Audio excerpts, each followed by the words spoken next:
It stopped raining. Best day of the week is here again. It's me, Alex Garcia AKA The COG, bringing you new comic book day from www.comicbookclick.com, guys. Best day of the week. Get to bring you another great week of comic books, okay? Summer of Superman is upon us. It's coming closer and closer. They keep releasing more and more teasers about this movie, even more and more teasers about the Fantastic Four movie that's going to be coming out 2 weeks after that. We're eating good, guys, and this week is no different. It all starts in DC, by the way. Starting with a Facsimile comic. Why are we starting with a Facsimile comic? Because it's a beautiful facsimile of Adventure Comics number 210, written by Otto Binder, drawn by Kurt Swan, and it's the first appearance of Crypto. I don't know if you guys realize, but Crypto's going to be showing up in the Superman movie. So I decided to put this out, and there's a contest with my chance to go see the premiere of the movie. Am I going? No. It's all right, though. Still a beautiful book. Still a great thing to pick up. A lot of fun to look through this. There's an Aquaman story and a Green Arrow story in here as well. A lot of fun. It's always good to see these beautiful reprints. They're trending heavily nowadays. Marvel and DC are both putting out these facsimile books. Even Image and IDW are doing them as well. If you can't get a hold of the original, you can always spend a couple dollars and get a damn near replica of it. So check it out. But let's keep talking about Superman, guys, because we got Superman Unlimited number 2. Dan Slott, Raphael Albuquerque, continuing this cool story where Superman's got a new power. Apparently, he can turn to gold. Kind of reminds me of, I believe, DC 1 Million a little bit. Maybe Dan Slott got inspired by that. Giant kryptonite rock, giant meteor crash lands on Earth. Intergang and a couple villains are all realizing, ooh, kryptonite is a good thing to have, especially with all these super folk flying around. But Superman's already figured out a way to deal with it. But at what cost? The book was actually really, really fun. Dan Slott is doing so far a pretty good job with Superman, keeping me intrigued. And he also has, I'm going to spoil it, he has a character showing up in this book that I wasn't expecting. It's one that I really like, the Creeper. Wasn't expecting that, so that's also drawing me in. Liking this after 2 issues. I can't wait for issue number 3.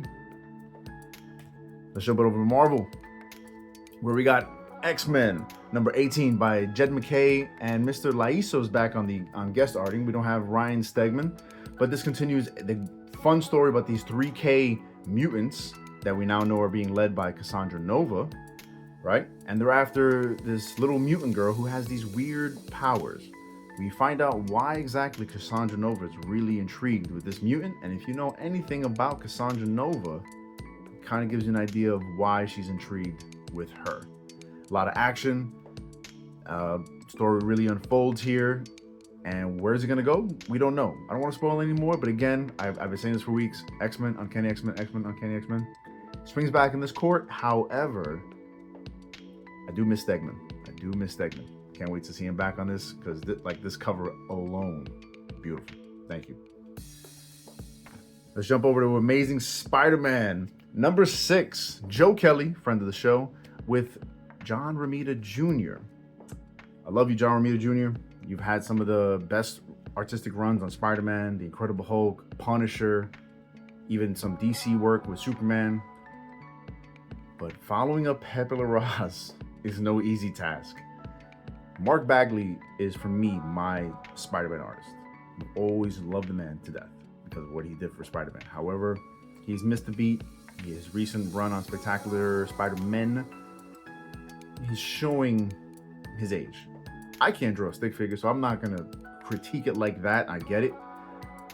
But following up Pepe Larraz to now having John Romita Jr., another artist I really, really like, it is missing something here. But that said, the story's still great. Joe Kelly is doing a great job with this. He's picking up now from the gang war stuff. I love seeing Tombstone back in this book, seeing what's this gang stuff, continuing the fallout from all of that, because there was major shift, right? We basically got Tombstone being the kingpin in New York City. What's going on with that? What's the follow through with that? So I'm really, really enjoying the story. And then the story really flips because we get what looks like Joe Kelly's new favorite toy showing up at the end of this issue. Good stuff overall. But Pepe, can't wait for you to come back. Let's jump over to the Ultimate Universe real quick, We got Ultimates number 13, Ultimates 3.0. Dennis Camp and Juan Frigeri continue this beautiful story, right? We got that Maker about to pop up.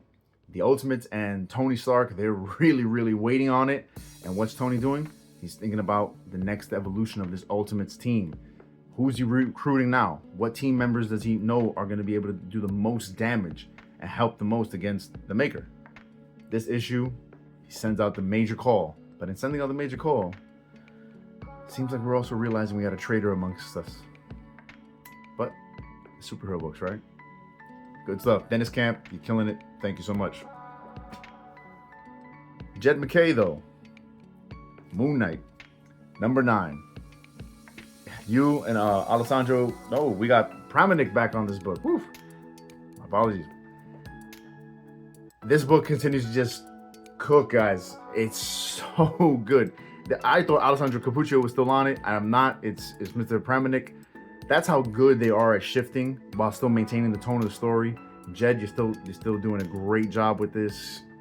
The way in this book you have our superhero who has multiple personality disorder learning how to get over the high of a drug to create a cure.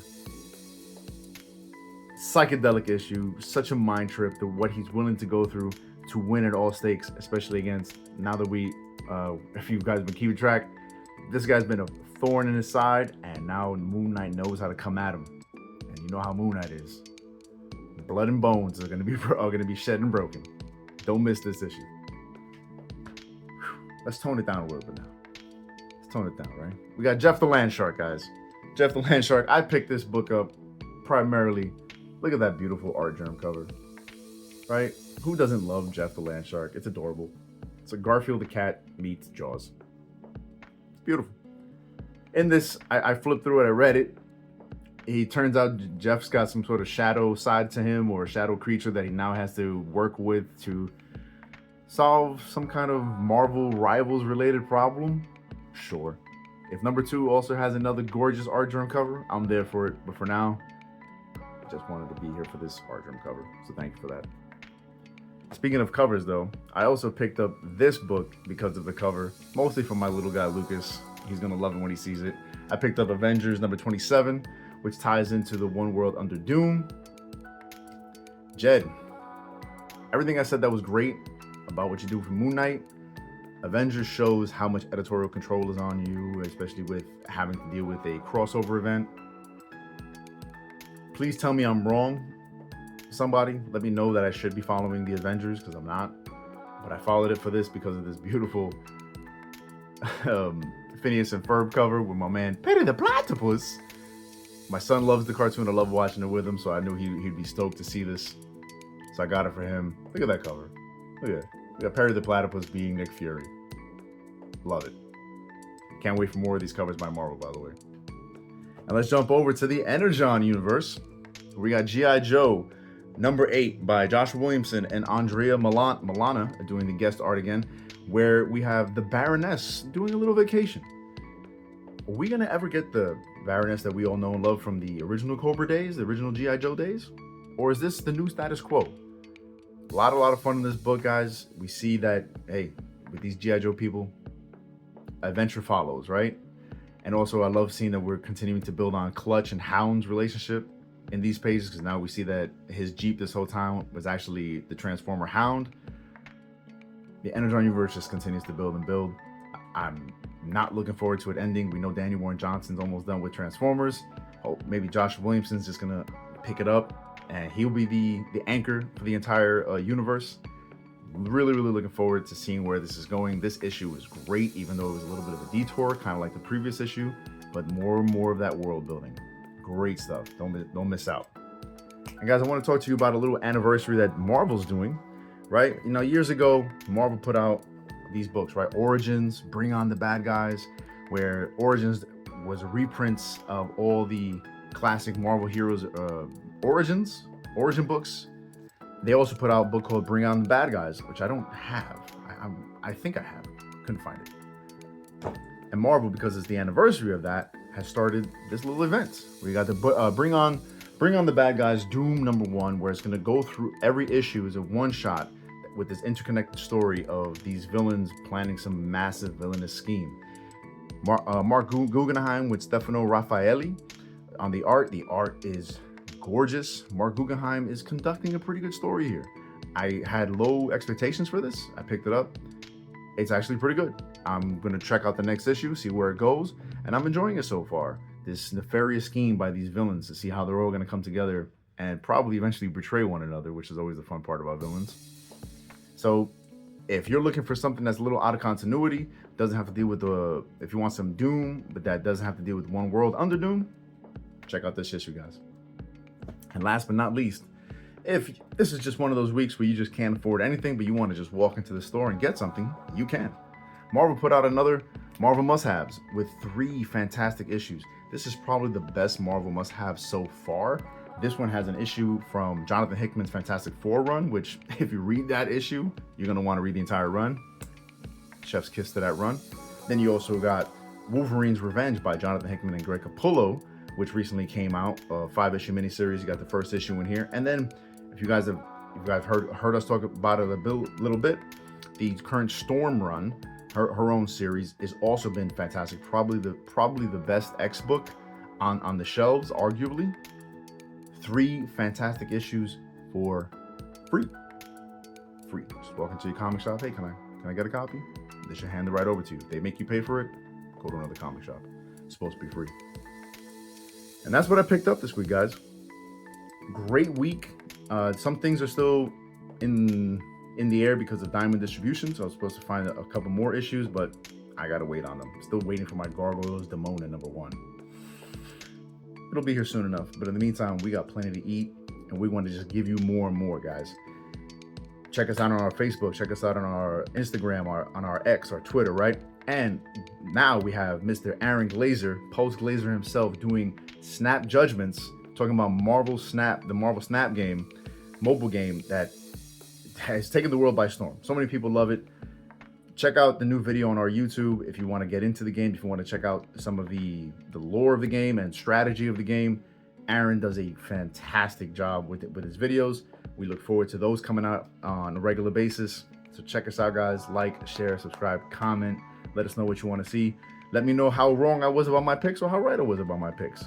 Let's keep the conversation going. This has been fantastic. Can't wait for Summer of Superman. This is a great time to be a comic book collector, guys. And thank you, as always, for taking this time with me. Peace.